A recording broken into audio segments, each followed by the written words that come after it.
राधे राधे प्रभु जी। सबको राधे राधे। आप सभी अच्छे होंगे, प्रसन्न होंगे, स्वस्थ होंगे। आप सभी का मेरे यूट्यूब चैनल पे हार्दिक अभिनंदन है, सबका स्वागत है। बहुत ही सुंदर प्रसंग है, कर्मों के ऊपर आधारित है ये प्रसंग। शब्दों का जहर। अब आप बोलेंगे शब्दों का जहर। हाँ प्रभु जी, हमारी वाणी, हमारे मुख से निकले हुए शब्द जहर भी बन सकते हैं दूसरे के लिए, और अमृत भी बन सकते हैं। इसलिए इस प्रसंग का नाम है शब्दों का जहर।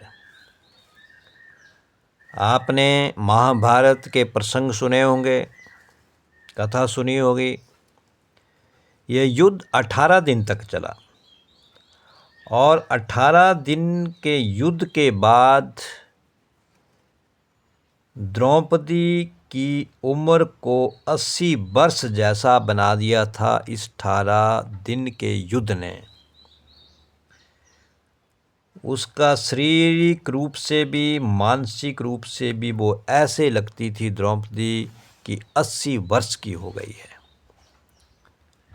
हमें तनाव, हमें कष्ट, हमें दुख, हमें बीमारियां, हमें व्याधियां, भले ही कितने ही जवान क्यों न हो, ये आपको वृद्धा बना देते हैं, बूढ़ा बना देते हैं।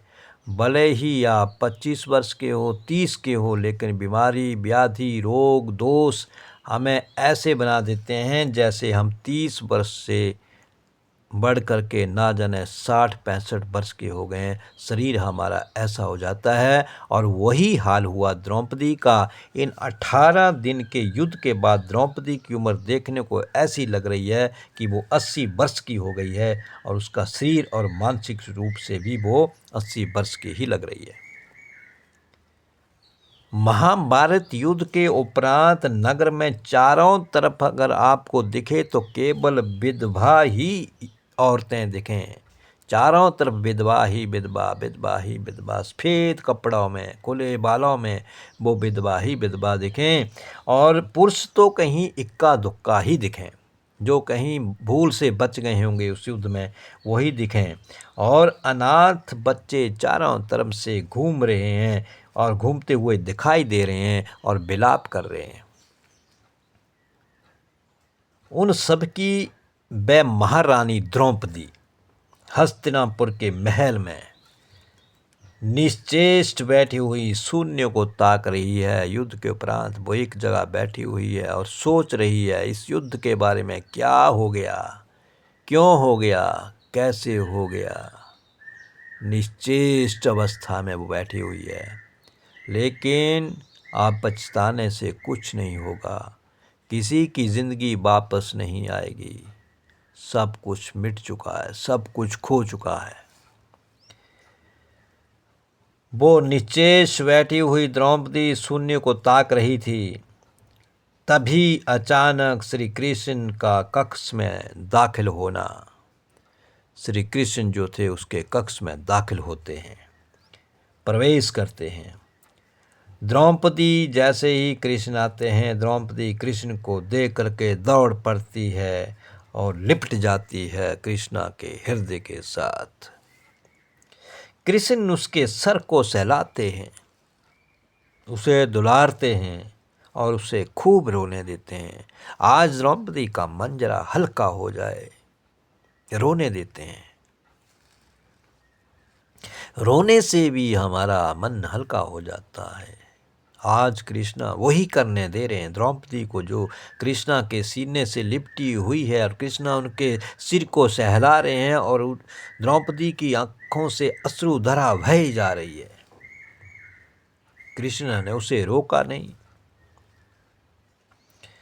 थोड़ी देर के बाद जब द्रौपदी शांत हुई, मन कुछ हल्का हुआ, कृष्णा ने द्रौपदी को एक पलंग के ऊपर बैठा दिया। द्रौपदी कृष्णा से पूछती है, क्या हो गया कृष्णा, क्या हो गया, ये क्या हो गया, ऐसा तो नहीं सोचा था। प्रभु जी सोचते कुछ और हैं, हो कुछ और जाता है। कृष्ण कहते हैं, नियति बहुत क्रूर होती है पंचाली। वह हमारे सोचने के अनुरूप नहीं चलती। जो हम सोचते हैं वो वैसा नहीं करती। जिसने जो करना होता है वो वही करती है। हमारे कर्मों को परिणामों में बदल देती है। जो हमारे कर्म होते हैं उनका फल भी मिलता है, उसका परिणाम भी भुगतना पड़ता है। पंचाली, तुम प्रतिशोध लेना चाहती थी ना, तुम बदला लेना चाहती थी ना, और तुम सफल हो गई। तुम सफल हो गई द्रौपदी। तुम्हारा प्रतिशोध पूरा हुआ। सिर्फ दुर्योधन और दुशासन ही नहीं मारे गए, सारे के सारे कौरव समाप्त हो गए। पंचाली, तुम्हें तो प्रसन्न होना चाहिए, तुम्हें तो खुश होना चाहिए, तुम्हें तो खुशियां मनानी चाहिए। जो तूने सोचा था वो ही हुआ। कृष्ण आगे कहते हैं कि जो तूने सोचा था वो ही हो गया ना। तू बदला चाहती थी ना, बदला पूर्ण हुआ तेरा। खुश हो जा। द्रौपदी कहती है, हे कृष्णा, तुम मेरे घावों को सहलाने आए हो या मेरे घावों के ऊपर नमक छिड़कने आए हो?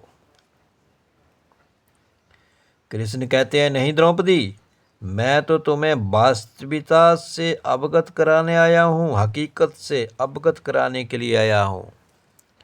हमारे कर्मों के परिणाम को, जो हमारे कर्म होते हैं, हमारे कर्मों के परिणाम को हम दूर तक नहीं देख पाते। जो हमने कर्म किए हैं उन कर्मों को हम दूर तक नहीं देख पाते हैं, और जब वे समक्ष होते हैं तो हमारे हाथ में कुछ नहीं होता है, तो फिर हम खाली हाथ खड़े होते हैं।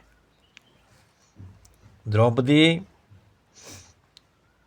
तो क्या इस युद्ध के लिए पूर्ण रूप से मैं ही उत्तरदायी हूँ कृष्णा? द्रौपदी कृष्ण से पूछती है, तो क्या इस युद्ध की दोषी मैं ही हूं अकेली? कृष्ण कहते हैं, नहीं द्रौपदी, तुम स्वयं को इतना महत्वपूर्ण मत समझो कि तो ही अकेली इस युद्ध की महत्वपूर्ण हो। लेकिन हाँ, तुम अपने कर्मों में थोड़ी सी भी अगर दूरदर्शिता रखती तो स्वयं इतना कष्ट कभी नहीं पाती। अगर तूने दूरदर्शिता रखी होती तो इतना दुख नहीं पाती। द्रौपदी कहती है, मैं क्या कर सकती थी कृष्णा?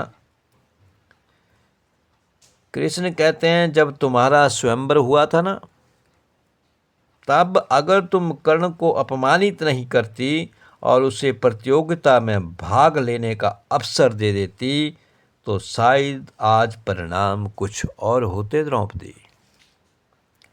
दूसरा, इसके बाद जब कुंती ने तुम्हें 5 पतियों की पत्नी बनाने का आदेश दे दिया, तब भी तुम उसे स्वीकार नहीं करती तो परिणाम कुछ और होते द्रौपदी आज। और उसके बाद भी तुमने अपने महल में दुर्योधन को अपमानित किया, वह नहीं करती तो तुम्हारा चीरहरण नहीं होता, तब भी शायद परिस्थितियां कुछ और होती द्रौपदी। हमारे शब्द, हमारी वाणी भी हमारे कर्म होते हैं द्रौपदी। ये मत सोच रहा द्रौपदी कि जो कर्म अपने हाथों से कर रहे हैं वही कर्म है। कर्म हमारी वाणी भी करती है, कर्म हमारी आंखें भी करती हैं, कर्म हमारी बुद्धि भी करती है, दिमाग भी करता है, कर्म हमारी सोच भी करती है, और हमारे शब्द भी हमारे कर्म ही होते हैं द्रौपदी।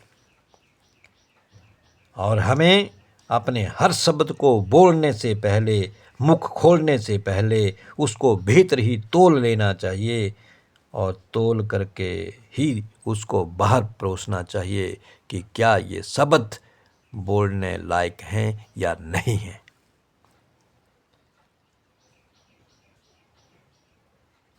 अपने हर शब्द को बोलने से पहले तोलना बहुत ज़रूरी होता है द्रौपदी।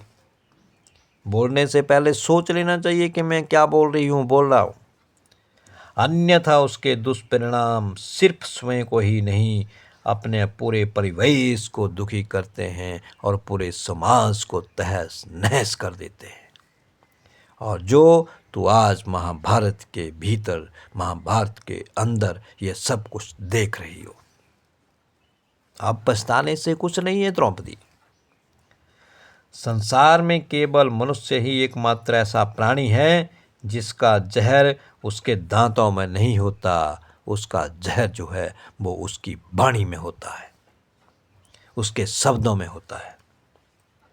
इसलिए शब्दों का प्रयोग सोच समझ करके करिए। ऐसे शब्द का प्रयोग करिए जिससे किसी की भावना को ठेस ना पहुँचे। ऐसे शब्दों का उच्चारण, ऐसी वाणी ना बोलिए कि जिसका हृदय दुखी हो जाए और आपके कर्म जो है वो बिगड़ जाए। इसलिए ऐसा बोलिए, मीठा बोलिए, शीतल बोलिए, जो दूसरे को शीतल कर दे, दूसरे के जीवन में मिठास भर दे, वो वाणी बोलिए द्रौपदी। तो शायद अगर वाणी अच्छी होती आज आपकी, तो शायद ये युद्ध ना हुआ होता, तो आज परिस्थितियाँ कुछ और होती। आज ये पूरा कुरुक्षेत्र युद्ध से न पटा होता, इन लाशों से ना पटा होता। आज बिना विधवाएं ना घूमी होती, विलाप ना करती होती। आज अनाथ बच्चे विलाप ना करते होते, इधर उधर ना घूमते होते, अगर वाणी हमारी अच्छी होती। तो प्रभु जी हमेशा शब्दों को तोल करके, सोच करके, विचार करके फिर मुख से बाहर निकालिए। ये शब्द दूसरे के लिए अमृत भी परोस सकते हैं और जहर भी। वो हमारे ऊपर डिपेंड करता है कि हम क्या देना चाहते हैं दूसरों को। और जिसके भीतर जहर भरा हो वो जहर ही देगा, जिसके भीतर अमृत होगा वो अमृत ही देगा। तो हमेशा अपने शब्दों पे कंट्रोल करें, शब्दों को स्पष्ट, साफ, सच और शुद्ध और मीठे शब्द बोलें। तो आज का ये प्रसंग